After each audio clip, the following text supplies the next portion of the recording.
aiTest, automated but real load testing of your application. We are at the sign in page of aiTest, where you can sign in with Google and your email and password. Creating an account by first name, email, password. I will continue with Google. aiTest right now consists of 3 tests, that is URL test, functional test, and performance test. Right now we are at the URL test dashboard. URL test consists of, is your application reachable, what is the response time and throughput time of your web application. Creating a test, you can name the test. The project is where you want to group your testing with. So we can have a default project, DS project, or you can create your own specific project name. The URL and the test description if you want to add. Where we support 2 types of browser right now, Chrome and Mozilla Firefox, where you can check your URL, is it responsive with the following versions. I'm cancelling right now. I already have created a test, that is AIC URL response. This test was created with Firefox 94 and 95 with the link applied.consulting.com. Name of the project, default, and name of the test, AIC URL response.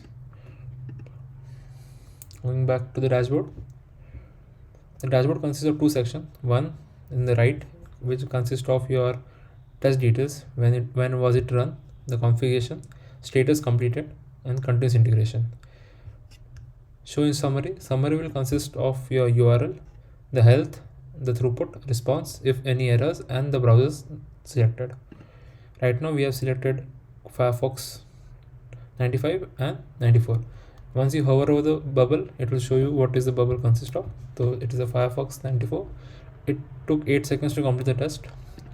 On the right hand side, we can filter it with pass, all, and share. Share will take you to the pop-up where you can email your test results. I'm cancelling right now. Okay, going next to functional test. Functional test is where you want to check the responsiveness of your application through number of users and a particular browser version.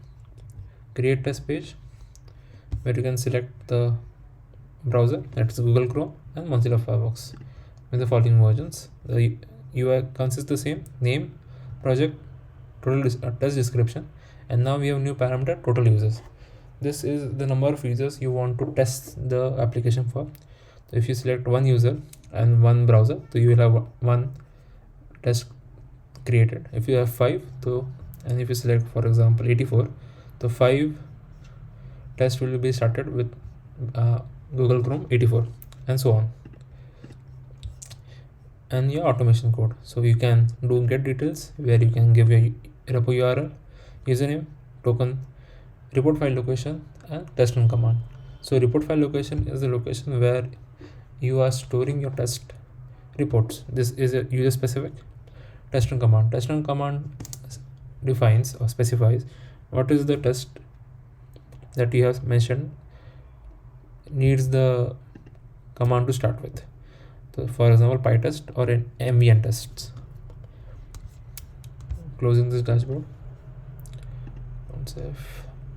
So I've already created an analytics test for 10 users, where I have selected 10 users with one browser, that is 79. Each test took 3 seconds to complete. Summary currently consists of just the number of users. You can share and rerun. Going to performance test.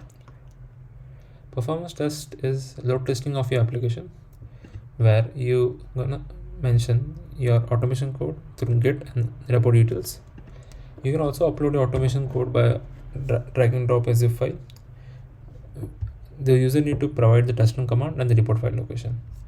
In performance testing, we are going to load your application with the following details: the max users, up to which users you want to test the automation for, like 50 users. Initial users, start the testing with 10 users. Iteration, how many times you want to rerun the entire test suite. Ramp up users is how you want the loading pattern be. Like for example, below you start with 10 users. After 1 minute, that is the ramp up time, you want to add next 10 users, and so on. And the total test duration, this will define the entire duration of the test to be run for. So I have run the performance test for user 10. checking the configuration. So 10 is the max user, initial user is 2, iteration is 1, ramp up users 2. So the automation test will start with 2 users. After 1 minute, 2 more will be added, and it will continue till 10 users. The test duration was 60 minutes and ramp up time was 1 minute. I have not given any details here. Thus the test has failed. As you can see, it has failed. Checking the analytics for this. The analytics graph of performance tests will give you at what time you have started the test, that is 1914, and we had 1 minute ramp up time, so 19, 20, 21, 22 and 23 in minutes. And that point here describes the average duration it took for all the containers to run in this step. So we started with 2 users. So for 2 users to complete the test, it took 4.83 seconds. The next 2 users took 5 seconds, and so on. So here you can actually see if you have a real automation running.